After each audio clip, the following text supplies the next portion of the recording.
everybody. I am Jen Gaudet, and I am here with Dr. Alan Badeau, and we are going to bring to you a live demo. Welcome, Dr. Allen. Hi, Jen. It's great to be here. I love doing these demos. Yeah, so one of the things that you and I talked about, Alan, in previous episodes was what happens to subject matter experts as in this AI age, because knowledge-based careers, like it can pull things for us, it can pull data, it can make these crunch these numbers, crunch this information very rapidly. So things that we've spent hours and hours and hours on, we no longer are necessary for that. Of course, we have to check and make sure it's accurate and all of the things that we talk about all the time, but it means we have to shift our perspective. And I believe it was you who said, we have to leverage these large language models to open our perspective and do a lot of kind of scenario planning and mapping and crisis intervention, like to explore every avenue. Right. So I pulled together something that I use with all of my entrepreneurs, literally every one of them, and I use it for them to get comfortable with AI. But I thought it would be great if we did this exercise with you. Are you game? I'm game. I love it. My Okay, audience, they know that I do these things and things can go wrong. So we'll see what happens. Okay, so what I would like you to do is pull up, whether it's ChatGPT or Jasper, whatever large language model you use regularly in your day-to-day, and pull up an absolutely new chat. Oh, look, you've already got it. So folks, I want you to play along. This is awesome for you. If you've been leveraging any of these LLMs, open a separate browser, because the first thing we're gonna do is we're gonna get some insight into ourselves and into our strengths and weaknesses. So the first prompt from all of our interactions, what is one thing you can tell me about myself that I might not know about myself?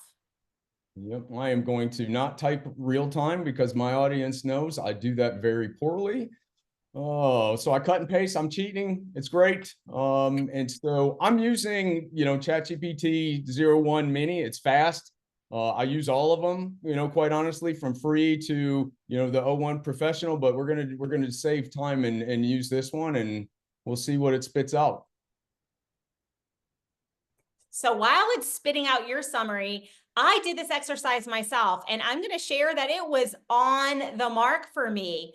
It literally told me everything that I'm doing. It pulled in from my television show to my business strategy, to my AI strategy, to the investments, every other thing that I've done. It amalgamated together and gave me something that was very insightful. And it says that I have some rare strengths that maybe I didn't know about myself. And it also pointed out a couple of weaknesses. So what does yours say? So mine talks about the AI Today show, talks about unique synergies of possessing theoretical AI and practical applications. That's pretty good. I like that. And then really looking at the blend of, some of the things that I've done in the past and trying to, use technologies from different spaces to do other things. Perfect example. I used a Navy battleship compensated fuel ballast tank design. That's what you see in the Rubbermaid wave mop bucket. I helped design that a long time ago, and that's what I do most of the time. I love doing stuff like that, and so it's actually pretty good. It's pretty good. Okay, so that's a really superficial prompt, sort of, as we go into the insights. But now what I'd like you to put in so that we can get a little deeper is, based upon all our interactions, what's the best way? Oh, sorry, I'm on the wrong question. I was jumping ahead of myself. Based off of all of our interactions, what are my strengths and weaknesses? Well, I'm a little worried about that. I tell people, I warn them, you get into my head, it's a little scary in there. We'll see what happens. All right. It is so much. Okay. It told me I'm a perfectionist, which I knew, and it told me that I needed to have a little bit more empathy and compassion when people weren't as high performing as I am, which mostly nailed it on the head. And I laughed about it just a little bit. That's pretty good. It pretty much said that it creates pressure for myself and those around me, potentially slowing progress when trying to ensure everything's flawless, which is on the mark.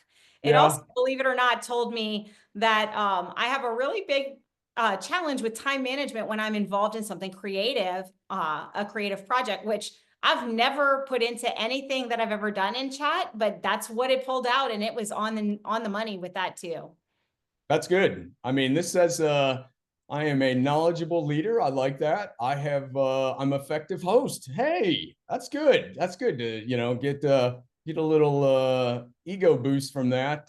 Project management, thought leadership, and adaptability and multitasking. Now that is true. I am a very good multitasker. I think areas for here. See, this is when it starts to slap you down that I'm a little nervous about.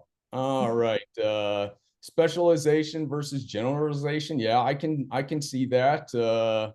Delegation and team empowerment, managing multiple roles can be demanding, enhancing your delegation skills. That's true. I tend to be impatient, so I'd like to just jump in when I have to.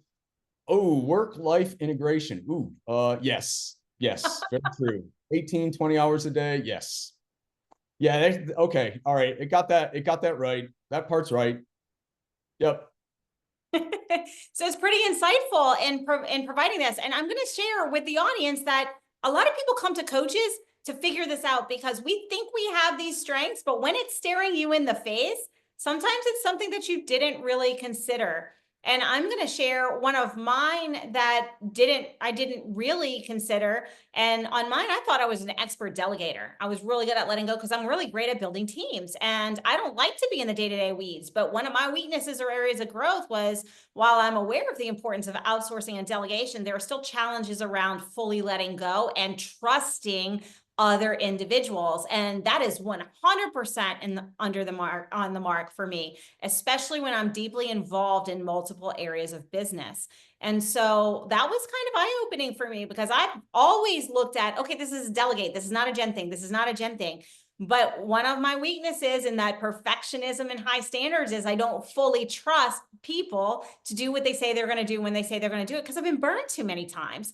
And it hit the nail on the head with that. So I thought it was really interesting that it brought some of those insights to bear. Yeah, Any and surprises for you? no, I don't know if I'd say it's a surprise, but I the work-life balance thing, I cannot sleep until I get stuff done. And I'm very emotional when it comes to stuff. And I used to be, people would call me a bulldog. I only knew how to go through walls. I didn't know how to actually go around them and do some things. That's not my strength. I get fired up and I'm ready to take the hill. And it hit that right on the head. And thanks. It's good. It's hard when it's in our face, isn't it? Yeah, it is. It is. So here's the next one. And this is the one that really hit me hard because it was on the money and it showed the areas of improvement in my personal life as well as business. And so the next prompt is, I'd like a life snapshot summary. Based on everything you know about me, what does my life look like? Oh man. Because those This of us who are really passionate about what we do don't recognize the areas where we're sacrificing for our passion. So yeah, this one's gonna be interesting. I don't know if I'm excited to see this one or not. Oh, okay, maybe we'll stop there. All right. Let's see here. Morning routine, positive tone for the day. Yes, that is true. I try to be as positive as I can, even during the hard times. You got to celebrate the wins anytime you can get them. So, content planning, academic pursuits, collaborative projects. Ooh, yeah. I mean, that's pretty good. Strategy. Yeah. Mentorship, that's one of the things I love doing. I do talks all the time, enjoy them.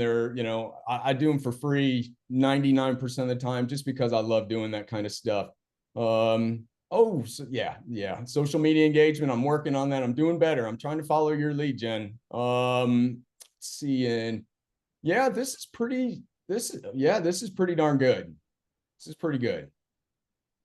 So Wow. for me, it pretty much put, this is my professional life. These are my key strengths, where I excel, my personal life, my vision, my lifestyle. And then it hit challenges. And this was the hardest one for me. My challenges is my life comes with challenges, balancing your ambitious goals with the need for rest and recovery. I'm a human performance specialist. I preach from the pulpit about rest and recovery, but it's absolutely on the mark because sometimes it's so much fun. And I love doing business in life in the way that I do, that it does come at that sacrifice. And then the other challenge that it really put was managing the demands of leadership and navigating the pressures of being a public figure while maintaining authenticity, which a lot of people struggle with. And I do love to show up authentically. I don't pre-script. I don't do a lot of that, but from time to time, there is a measure of that. It's a fine balance, especially when you're talking about touchy topics. So it really kind of nailed some of that. And then I know we're running a little short on time. So the next prompt that I really wanted us to sort of dive into from this space for those of you in business is based on everything you know about me, these prior answers, like what is the best way to position myself in a meeting when I'm meeting someone in a networking meeting from an introduction perspective, from a USP perspective? Yeah. So let's pop that in because this is where a lot of business owners fail, especially in the tech sector. We don't really understand how to do this, and we say all the hows. Yes, that's it. That's exactly right. And this is really interesting because I've never done it like this. And I think a lot of folks, even on my show when I talked about it the other day, is folks using it for different means to engage with their audience, help their audience understand who they are, what they like. So it just creates a better bond between you and your audience. And I think that's great. And we're not going to go through all the answers because I want to get through the next two prompts. But the reason that we do this flow, folks, is because we want to have an understanding of who we are, where we're going, and we want to ask for that other perspective. Chat has a perspective because we've interacted with it. So what are the 3 words that best describe my brand? And what is my superpower? Because this ties right into how do I craft my perfect 30-second elevator pitch? Yeah, because it's kind of funny because I was talking to somebody about my superpower, what I wanted it to be the other day, but we'll see. If it hits that, then I'm turning it off. That's a little scary. Connector. Ooh, oh, all right. That's pretty good. That's pretty good. Transformative communication. Not bad.